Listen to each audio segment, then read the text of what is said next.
I rise to speak against Bill 28, a draconian and unconstitutional bill. Quality public education teaches young Ontarians compassion, respect and integrity. I wish those who moved this bill from the government side had learned those lessons in school.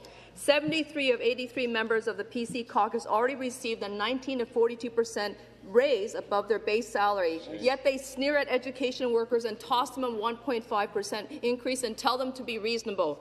When, Speaker, it's this government that is not being reasonable. Compare cabinet ministers who make $165,000 a year versus that of education workers averaging $39,000. Education workers who have to work a second job, a third of them are actually using food banks to get by, and two-thirds of them are women.